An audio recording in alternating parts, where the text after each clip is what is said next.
Hello students, welcome once again to my YouTube channel.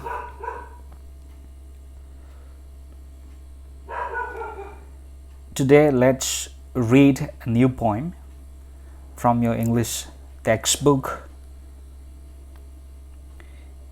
NCERT.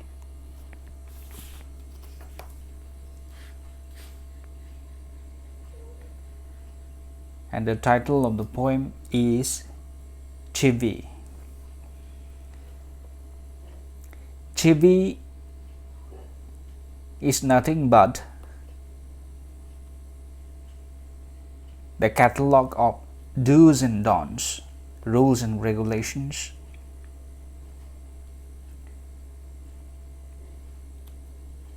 prohibitions,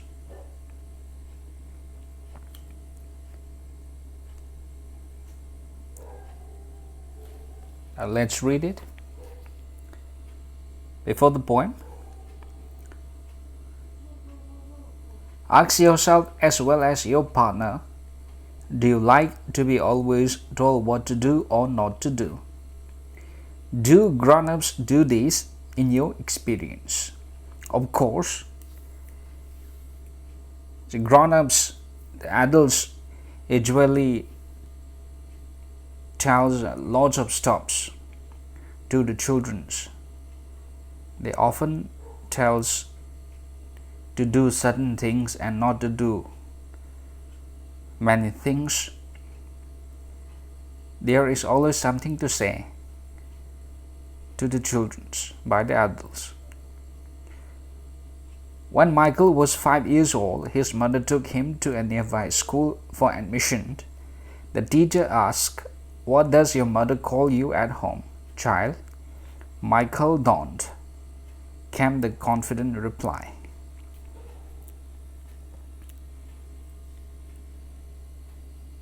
Because the boy may be fed up with the don'ts and do's and don'ts usually feed by the adults to the children.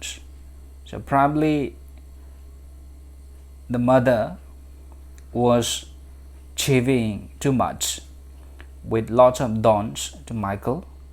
That's why when somebody asks him what his mother called him at home, the reply comes confidently, "Michael don't." Note: to chivvy is to nag, to continuously urge someone to do something, often in an annoying way, according to the dictionary. I'll read the poem.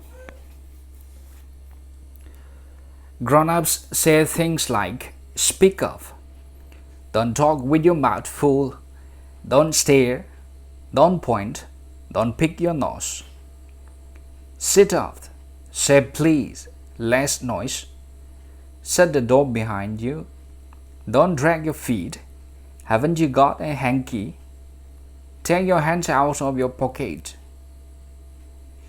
"Pull your socks up," "Stand up straight," say "Thank you," "Don't interrupt," "No one thinks you are funny," "Take your elbows off the table," "Can't you make your own mind up about anything?"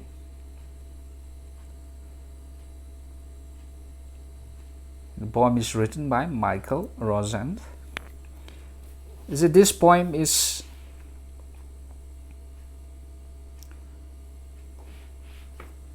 filled with frustration of a child's mood.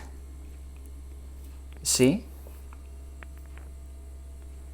the poem itself is a catalogue of do's and don'ts.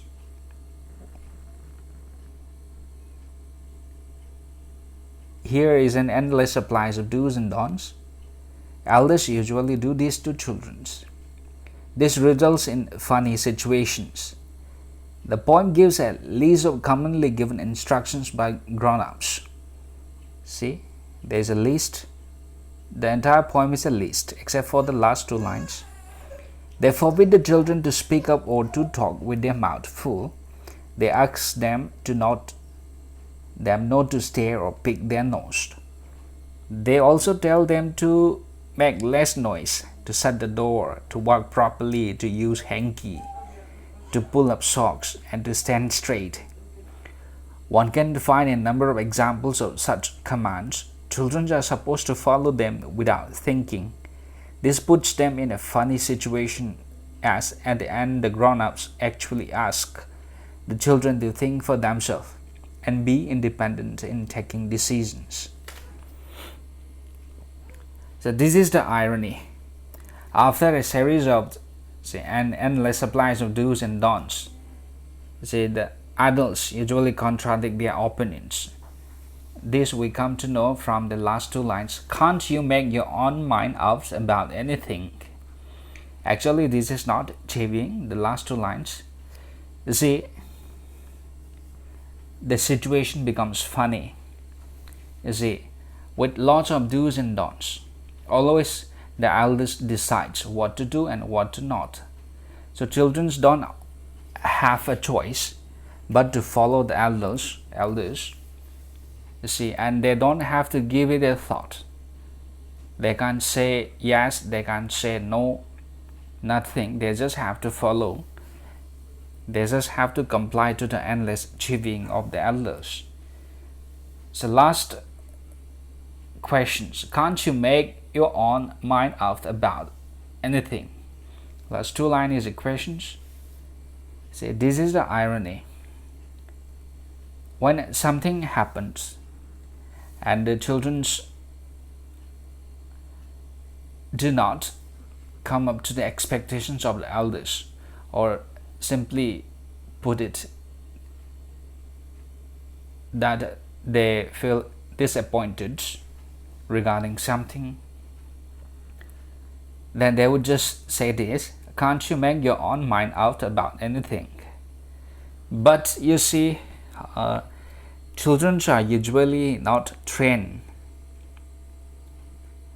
to make their own mind up about anything, and so the elders have no rights, or they are not in the right position to say such things. They cannot expect the children to suddenly start making their mind up about anything, because they have been always fed with an endless supplies of chivvying, do's and don'ts.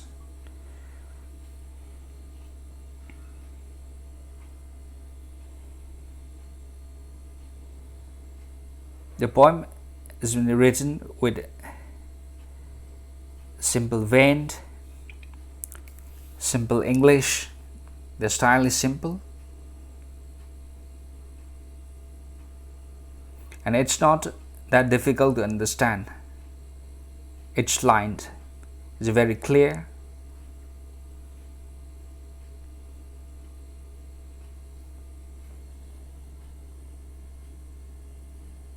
You're walking with the poem.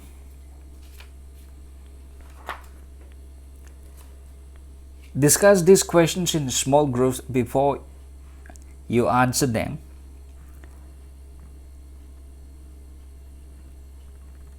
Reminder number 1. When is a grown-up likely to say this? Don't talk with your mouth full. See, a grown-up is likely to say this when a child talks while eating something or having dinner or lunch, because elders think that it is impolite, not healthy or proper to talk with a mouth full, especially during eating. Reminder number 2. When are you likely to be told this? Say thank you.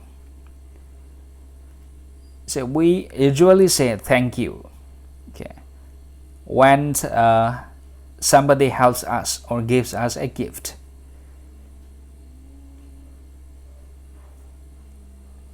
When somebody helps or gives us a gift, we are supposed to say thank you. Remark number 3. When do you think an adult would say this? No one thinks you are funny. Is it when we try and crack a joke about something or someone's appearance?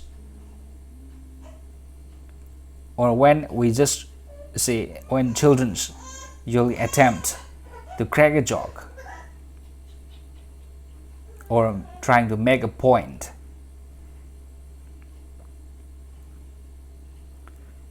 So the adults would usually say this.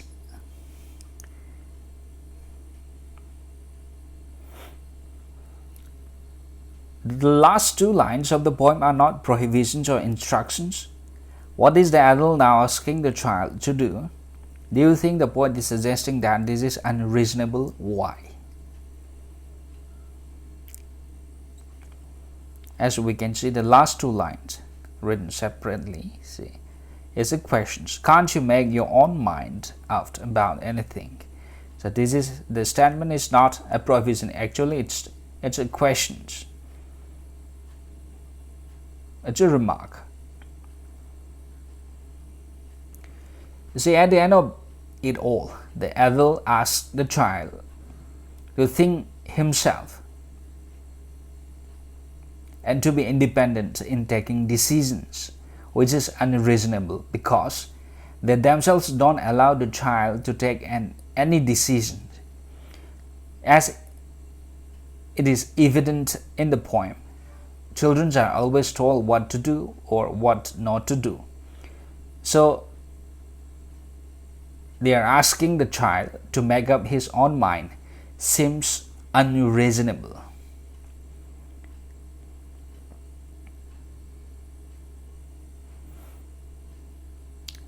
Number 3. Why do you think grown-ups say the kind of things mentioned in the poem?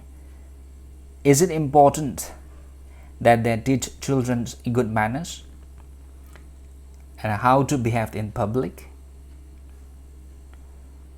The grown-up says such things to teach children and manners, good manners.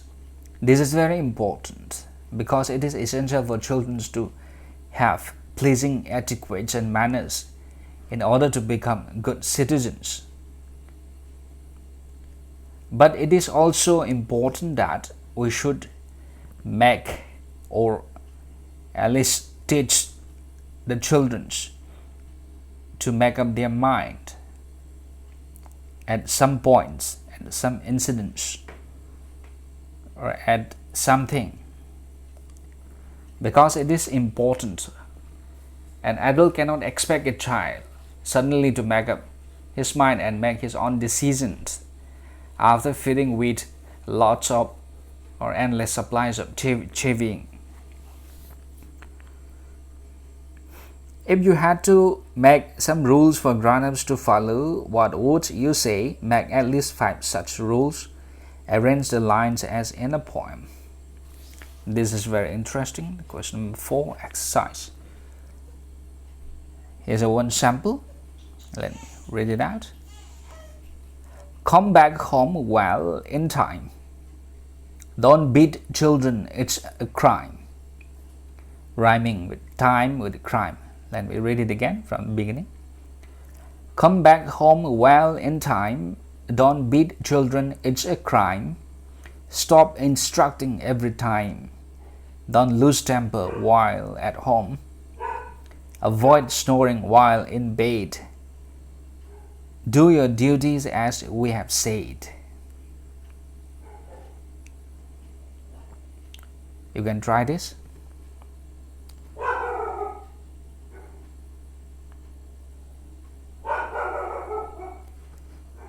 The grown-ups said things, many things, and endless. Chivvy.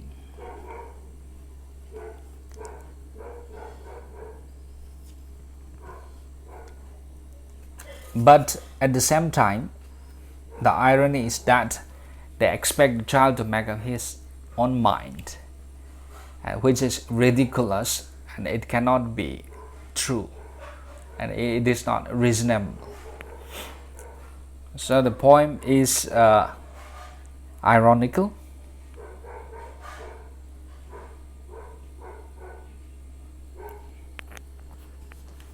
not that difficult to understand. It's a very simple point. Bring out a simple point. Why do grown-ups want their children to follow certain do's and don'ts? This is something their children should understand. The grown-ups want their children to behave nicely, to learn etiquettes, to behave properly. It is possible only when they learn and follow good manners. Do's and don'ts very well serve this purpose.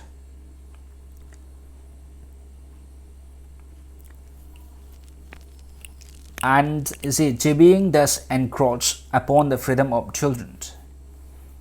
This is also a fake. But freedom without restriction can make them wild and uncivilized. Do's and don'ts therefore limit their freedom for their own good. But reasonable reasoning, teaching a child to be reasonable, it is also important, because suddenly an adult cannot expect the child to be reasonable without properly teaching them to be reasonable, without ever reasoning with them.